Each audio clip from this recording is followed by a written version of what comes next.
শান্তির অগ্নি শিখা দাও দাও করে জ্বলে উঠছে। ওজির সাহেব, আমি তো এর কোনো কারণে বুঝতে পারছি না। শত শত করে প্রজা খোদার জ্বালায় হাহাকার হবে চলছে। ৮২,০০০ মণ খাদ্য দ্রব্য তাহলে কি সমভাবে বন্টন করা হয়নি? যথা আদেশ জাহাপনা। খাদ্য দ্রব্য শুধু নয়, ৫০ লক্ষ টাকাও বন্যা দুর্গত এলাকায় পূর্ণ বাসস্থান নির্মাণ করার জন্য দেওয়া হয়েছে। তাতে করে সামান্য কিছু সম্পূর্ণ দুঃখ মোচন করা যায়নি জাহাপানা।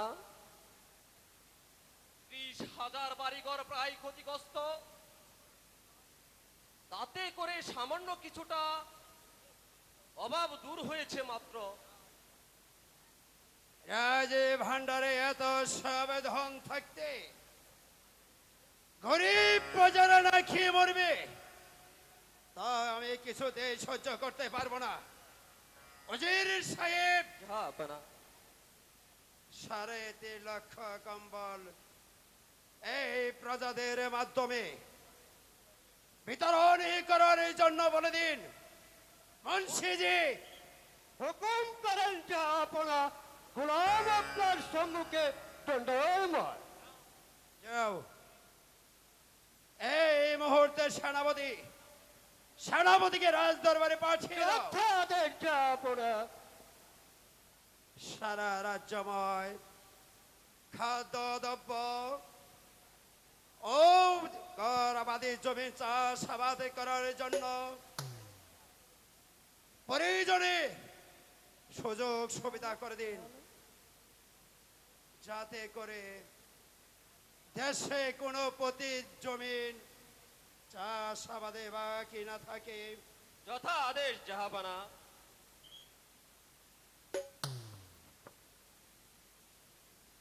আদেশ করুন জাহাপানা, কেন আমাকে স্মরণ করেছেন?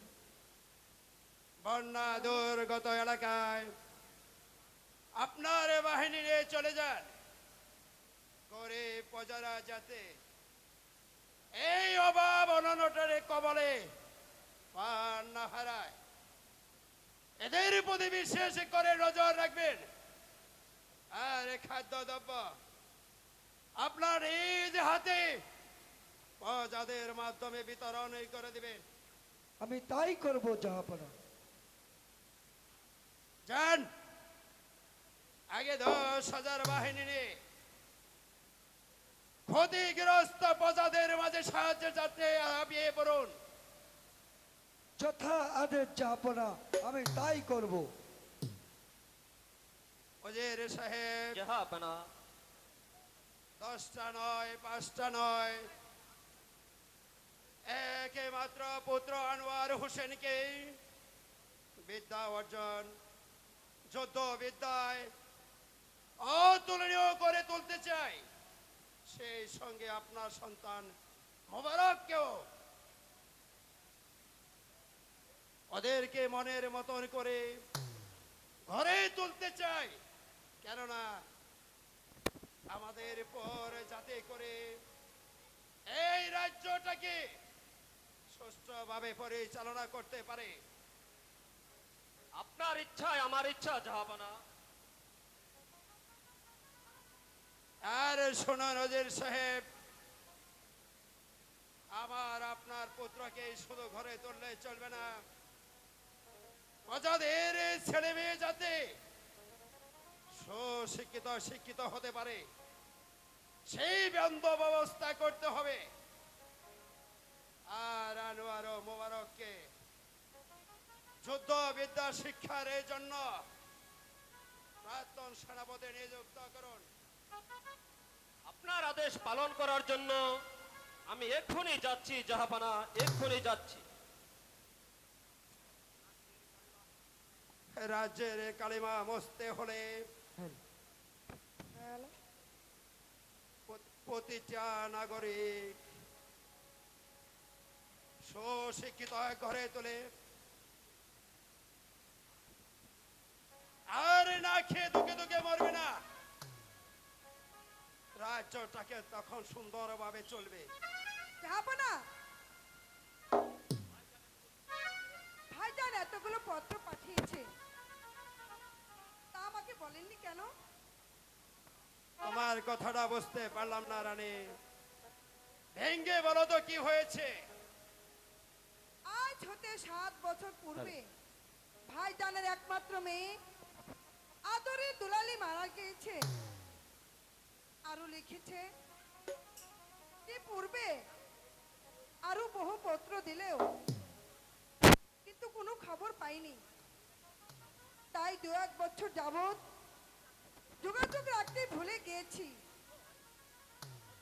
অর্থাৎ তাই এই চিঠিখানা অন্তত দুঃখিত হয়ে লিখেছে। ভাইজানের চিঠি আমি পেয়েছি, ওনার মেয়ে যে মারা গিয়েছে এই কথা তো লেখেনি।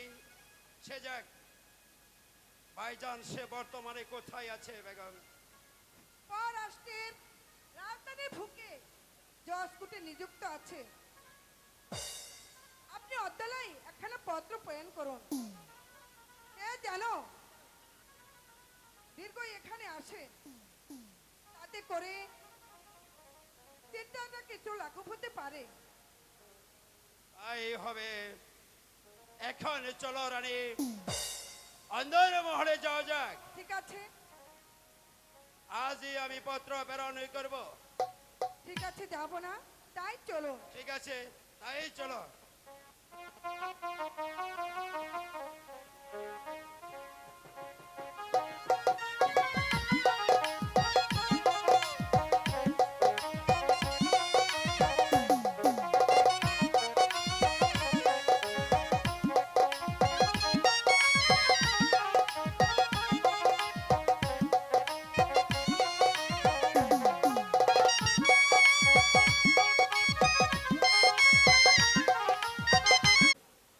আয়, তোরে একটা কেরামতি শিখে দিই। যা কোনো বেদে বেদিনী কেউ জানে না, আমি তোরে শিখাই দেবো। আগে আমারে সাপ ধরার মন্ত্র শিখিয়া দাও। দাদি টুকিটাকি সব শিখিয়েছে। সাপ ধরার বয়স তোর এখনো হয় নাই নাতনি, তুই কোনো চিন্তা করিস না। এই বুড়ো দাদা তোরে কিছু শিখাইয়া দিব, আর দাদির নিকট থেকে গুপ্ত মন্ত্রটা শিখিয়ে নিস। পদ্ম নাগিনী, কাল নাগিনী, বকরা, দাঁড়াই, ইঁদুরের কুমার ছাড়াও অনেক কিছু শিখেছি দাদা। তাহলে আর কোনো চিন্তা নাই, নাতনি সবার চেয়ে ভালো একটা ছেলের সঙ্গে এর বিয়ে দিতে পারবো। দাদা তুমি যে কি কও। ভালো নাতনি, তোর মুখ দেখে এই রাজকুমার পাগল হয়ে আইব। দুঃখে মরিল নাতনি, দুঃখে মরি। যদি তোরে বয়সের কালে পাইতাম, একটু মন্ত্র বইরা তোরে পাগল করে রাখতাম। দাঁড়াও বোরা, তোমাকে মজা দেখাচ্ছি। দাদিকে আমি এক্ষুনি ডাকবো। দাদি, দাদি, জলদি এসো দাদি, জলদি এসো। ওই নাতনি, কি হইছে তোর? দাদাই কিছু কইছে তোরে? তুই যে সুন্দর, কিছু কইছে দাদাই? দাদা এখন বলি দাদির কাছে। হায় আল্লাহ, ওই নাতনি, হাই রে আমার কপাল, একটু রসিকতা করলু। আরে তুই বুঝস না লো নাতনি, তোমার খাওয়া পড়া ছাড়া রসিকতা ছাড়া আর কি আছে আর তোমার?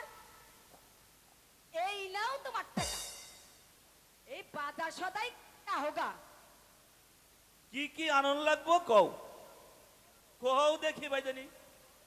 হায় রে আল্লাহ, সব কি আমার বইলে দিন লাগবো? এই যে তোমার যে রসিকতাগুলি কেরাহি কে? হাই রে আমার কপাল। আহ, আরে তুমি শুধু মিছি মিছি রাগ করছো কেন? এই আমি বাজারে চললাম। দাদি, তুমি না আমারে একটা গোত্র মন্ত্র শিখিয়া দিলা? এই নাতনি, তোর দাদাই কিছুই শিখে নাই? না। আমার শিখাই দিব? বেন বাজানো শিখাই নাই? না। তাহলে আমি তোর সব শিখাবো, কিন্তু এখন তোর বেন বাজিতে শিখাই। হ্যাঁ দাদি, আজকে কিন্তু আমারে সাপ ধরা শিখাইতে হইব। লক্ষ্মীন্দরের গানটাও শিখেছি আমি। ভালো করছো।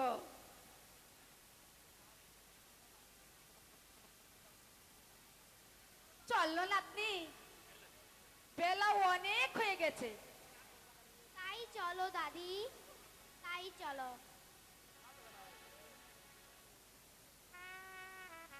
এ নাতনি, তোর এই বিন বাজি শিখাবো? আচ্ছা শিখাও। তুমি কিন্তু বাজাইবে। আচ্ছা। আচ্ছা ঠিক আছে, দেখো আমি কেমনে বাজাই।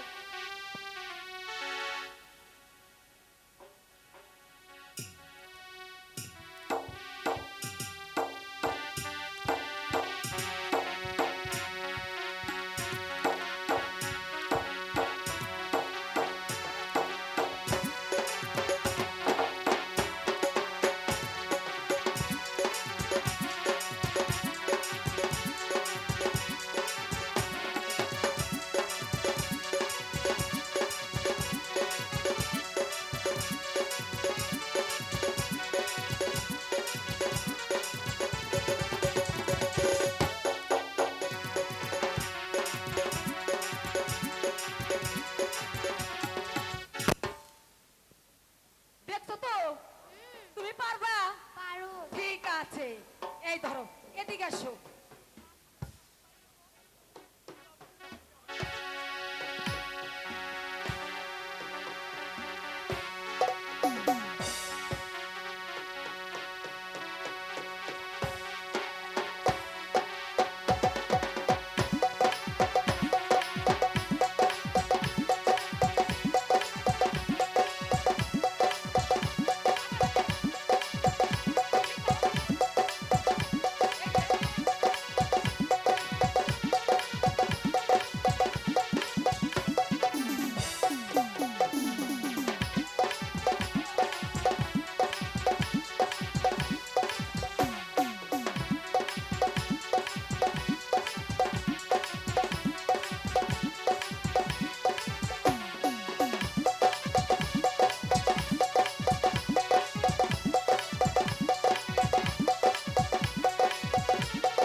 দাদা, কত আমি এখন কেমন বিন্দা বাজাইলাম? হ্যাঁ খুব সুন্দর হয়েছে নাতনি। ও দাদা, হ্যাঁ তাইলে তুমি আমার এবার সাপ ধরা মন্ত্র শিখাইবে না? হ্যাঁ শিখাবো তোমারে। দাদা, সাপ ধরা মন্ত্র শিখাইলে হ্যাঁ হ্যাঁ ওই সাপটারে ধরে তারপরে আমরা ওই গাওয়ালে গাওয়ালে যাবো। গাওয়ালে গাওয়ালে যাইয়া তুমি, আমি আর ওই দাদি সাপ খেলা দেখাবো। তখন না ওই সাপ খেলা দেই, হ্যাঁ এই যে 10 টাকা যত আছে সবাই পয়সা দিব, তাই না? পয়সা দিবেন তো? সাপ খেলা দেখাইলে দেখছো দাদা, সবাই পয়সা দিব। তুমি তো আবার ভয় পাইবে না সাপ দেখে? না না না, হ্যাঁ নাচনি ও নাতনি, তোরে যদি বয়সকালে পাইতাম তাহলে কি হইতো? তাইলে এই পরানটা আমার জোড়াই গেত। আহারে, তাহলে কি তুমি দাদির দিয়ে পরান জুড়াই হারো না? না তোমার সত্যি? সত্যি দাদা, দাদা, তুমি যদি আমার এতই ভালোবাসো, তাহলে একখান কথা কই, কও। আমার কথা হানকি রাখবা? রাখুম। তাইলে তুমি আমার ওই মেলায় নিয়ে যাইবা? হ্যাঁ নিয়ে যাবো। সত্যি কইতেছ? সত্যি সত্যি কইতেছি। মেলায় যাইয়া তুমি আমারে ওই রেশমি চুড়ি কিনে দিবা, আরো পায়ের আলতা কিনে দিবা। কও দিবা তো? হ্যাঁ দিমু। সত্যি? তুমি কইলে তোমার দাদির কাছে কইও না। আরে না, দাদির কাছে কি এসব কথা কোয়া যায়? দাদির কাছে কইলে দাদার একেবারে আলু ভর্তা করবো, তাই না? ওই আমার শেরে দাদা, গায়া তুমি আমার তুমি দেহে দাও, আমার শেরে গায়া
নাই দেখছে? হ্যালো দাদার এত সুন্দর করে না দাদা হেলাম, দাদা আমার বৌমা হয়ে গেছে। তোর দাদির জন্য কিছু কয়ে পারি না, তাই অনেকদিন পর তো বাড়ি আইছে, তাই তোর ডর করে। তাই আরে ওই দাদি, হ্যালো ওই দাদি, ওই নাতনি, ও দাদি রে, ওই নাতনি, আমার নাতনি কাঁদতেছে কি? কি হইছে? দাদি তোমার বউরা সবার বেশি ভালো না। হায় হায়, আমার বুইড়া আবার তোরে কি করছে? তোমার বউরা কি কয় জানো? কি কয়? বয়স খেলে যদি আমার পাইতো তাহলে আমার একেবারে এভাবে জোরে ধরে রাখতো। সর্বনাশ, আমার শীতের কেতার মধ্যে হাত দিছে। ওই বুইড়া, ওই বুইড়া, ওই বুইড়া, আরে ফোন তুই কি কইছা? আমি- তুই আমারে ভালোবাসিস না? তোরে যদি ভালো না বাসি তাইলে রাত দিন সমানে তোর জন্য ভিডিও কলে কেমনি কথা কই আমি।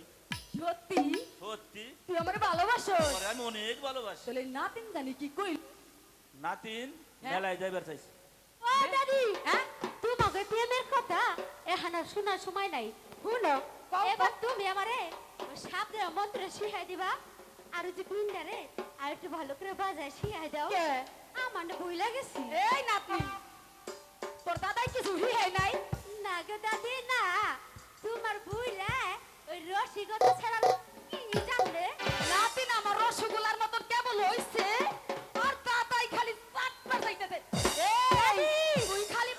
রাখো রাখো রাখো। রসিকতা দিবেন নিকে এবার নাতিন হাতে না ভীম ধরো তুমি ভীম ধরো ভীমটা ধরে আমার বাজারে শিখাও তাহলে মারুন না না যাও আচ্ছা ঠিক আছে নাতিনের ওটা ইচ্ছা ইচ্ছা লাগে বুঝছি দাদা তো আমারও তো একটু পরে পড়ে তাই না আচ্ছা কথা কইছি না তো দাঁতগুলো একটু মাঝি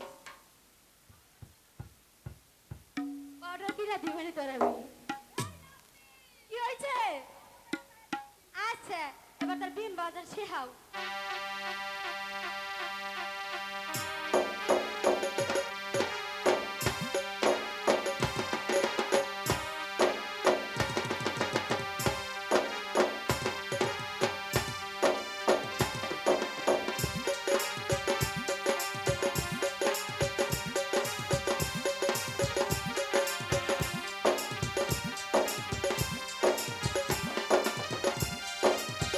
বাবা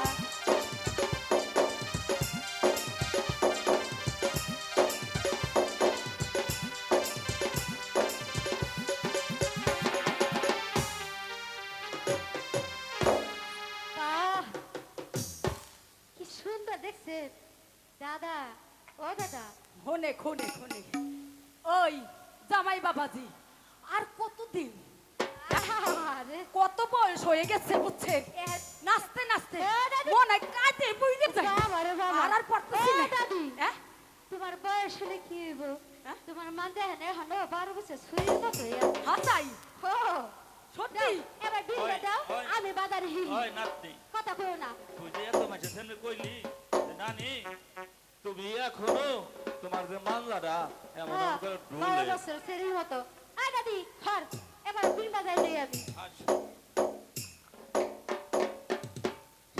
এই নাতনি কি হয়েছে উল্টে ধরেছে তো ও বুঝতে সোজা পারছি। করে ধরো সোজা করে ধরো, সোজা করে দেখা ধরো। দাও। এইভাবে এইভাবে হ্যাঁ। দাদা তুমি এটা ধরে দেখি এবার দেখো আমার বিম বাজানটা সঠিক হয় কিনা তুমি বিন বাজে এই সবার মন জোর করবা তোমারে মেলায় নিয়ে যাবো